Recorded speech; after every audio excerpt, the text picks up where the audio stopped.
বন্ধুরা তোমাদেরকে আন্তরিক শুভেচ্ছা এবং ভালোবাসা জানিয়ে আমি রায়দা শুরু করছি এনটিভির বিজ্ঞান ভিত্তিক অনুষ্ঠান বিজ্ঞানে আনন্দ। এই অনুষ্ঠানে আমরা বিজ্ঞানের খুঁটিনাটি বিষয় নিয়ে আলোচনা করি, তার পাশাপাশি সেই বিষয়গুলোকে সুন্দর করে বোঝার জন্য মজার কিছু এক্সপেরিমেন্ট করে থাকি। বরাবরই আজকেও আমাদের সাথে আছে প্রকৌশলী, বিজ্ঞান লেখক এবং শিক্ষক রাতুল খান। রাতুল ভাই, তুমি কেমন আছো? আমি অনেক ভালো আছি, তুমি কেমন আছো? আমি অনেক ভালো আছি ভাইয়া।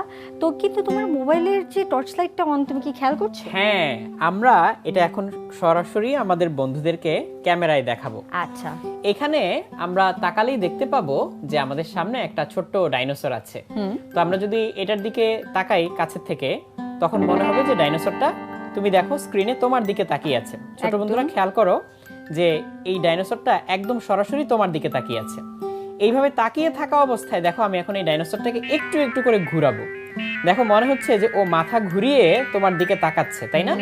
ও হচ্ছে মাথা ঘুরিয়ে ঘুরিয়ে তোমার দিকে তাকাচ্ছে, কিন্তু দৃষ্টি সরাচ্ছে না। হ্যাঁ হ্যাঁ, তাহলে তোমার কাছে মনে হবে যে ওর মুখটা তোমার দিকে এবং ওর দৃষ্টি বা ওর চোখ দুটো তোমার দিকে নিবদ্ধ করা।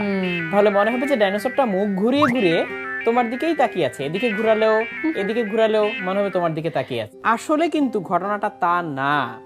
তোমার কাছে মনে হবে, তুমি আবারও দেখো, তোমার কাছে মনে হবে ডাইনোসরের যে শরীর থেকে ওর মুখটা সামনের দিকে।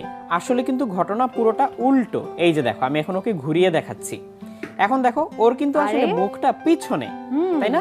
মুখটা কিন্তু আসলে পিছনে, এটা আসলে নিচের দিকে ভাঁজ করা। যেটাকে তোমার কাছে মনে হচ্ছিল যে কনভেক্স বা সামনের দিকে, এটা আসলে কনকেভ বা ভিতরের দিকে, উল্টা। আমাদের চোখ আমাদের উপরে এই ট্রিকটা খেলে। নরমালি আমরা যেইভাবে দেখে অভ্যস্ত, আমরা একটা জিনিসকে সেইভাবেই দেখতে চাই। কাজেই এই ডাইনোসরের বডিটা কনভেক্স বা উত্তল, কিন্তু এই মাথাটা কিন্তু গর্ত করা, কনকেভ। এতক্ষণ মনে হচ্ছিল যে ওর মাথার উপরে বোধহয় চোখ, বাট আসলে এটা কিন্তু ভিতরের দিকে। এটা উঁচু না, এটা আসলে উল্টো নিচু। আর আমরা সবসময় কোনো কিছুর উপরে আলো পড়তে দেখে অভ্যস্ত, তাই না? কিন্তু এটা তো নিচে, তাই আসলে তো ছায়া পড়বে। এই জন্য আসলে আমি মোবাইলের লাইটটা জ্বালিয়ে রেখেছিলাম, যাতে নিচ থেকে আলোটা এর ভিতরে পড়ে আর দেখে মনে হয় এটা একটা ত্রিমাত্রিক জিনিস এরকম ভাবে আছে। তুমি যদি সত্যি সত্যি এটা দেখতে চাও, তাহলে দুই চোখে দেখলে অনেক সময় ধরা পড়ে যায়। এক চোখ বন্ধ করে যদি বাস্তবে এটা করে দেখো, খুব সুন্দর করে দেখতে পাবে। অথবা তুমি যদি কোনো একটা ক্যামেরা দিয়ে ছবি তোলো বা ক্যামেরা দিয়ে ভিডিও করো, তখন দেখা যাবে যে চোখটা উপর দিয়ে আমাদেরকে ফলো করে, তাহলে মনে হবে চোখটা উপরে। আসলে উপরে কিন্তু কিছু নেই, উপরে সাদা। তাহলে এটা ছিল একটা অপটিক্যাল ইলিউশন। এখন আমরা অন্য আরেকটা অপটিক্যাল ইলিউশন দেখব। তবে এখানে একটা প্যাটার্ন আঁকা। এই প্যাটার্নটা আমি তোমাকে দেখাচ্ছি, তুমি দেখে বলবে এই প্যাটার্নটা কি। এটা কি সার্কেল নাকি একটা স্পাইরাল? এটা আস্তে আস্তে ঘুরতে সেন্টারের দিকে চলে যাচ্ছে, তাই না? কিন্তু আমি যদি তোমাকে বলি যে এটা আসলে স্পাইরাল না, এটা একটা সার্কেল, তুমি কি বিশ্বাস করবে? না। এরকম আমি যদি তোমাকে এটা দেখাই, এটাতে আরো স্পষ্ট ভাবে মনে হচ্ছে না জিনিসটা ঘুরতে কেন্দ্রে চলে যাচ্ছে? একদম।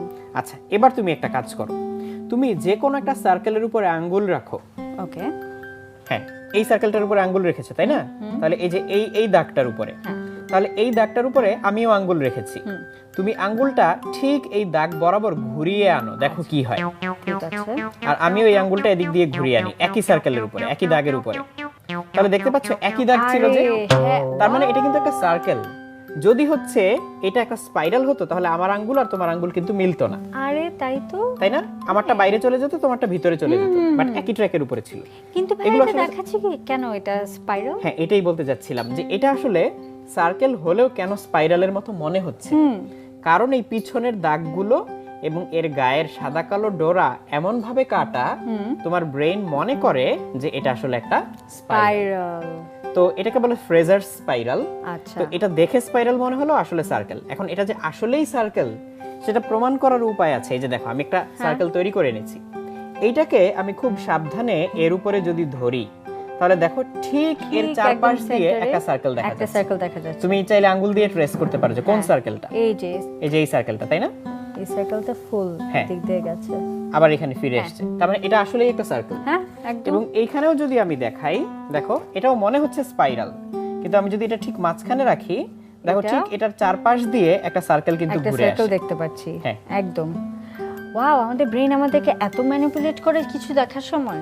তার মানে আমরা সব সময়ই যা দেখি বা দেখেই প্রথমে যে সিদ্ধান্তটা নেই সেটা সেটা আসলে সঠিক নাও হতে সঠিক পারে। নাও হতে পারে। আমরা সত্যটা উদ্ঘাটন করার জন্য লাইফ লেসন। একটু সময় নিতে পারি, যাচাই বাছাই করতে পারি।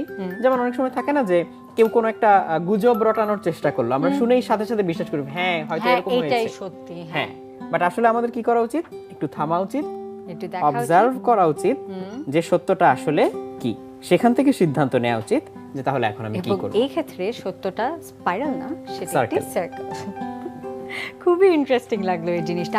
আমার তো একদম চোখ ধাঁধিয়ে গেল, কারণ আমি ফার্স্টে দেখার পর কিন্তু কেউই মনে করবে না যে এখানে একটা স্পাইরাল ব্যতীত আর কিছু আছে, কিন্তু পিছনের প্যাটার্নগুলোর কারণে, কালার কম্পোজিশনটার কারণে আমাদের ব্রেন এতটা কনফিউজড হয়ে যায় এটাকে একটা স্পাইরাল মনে করে। খুবই ইন্টারেস্টিং ভাইয়া।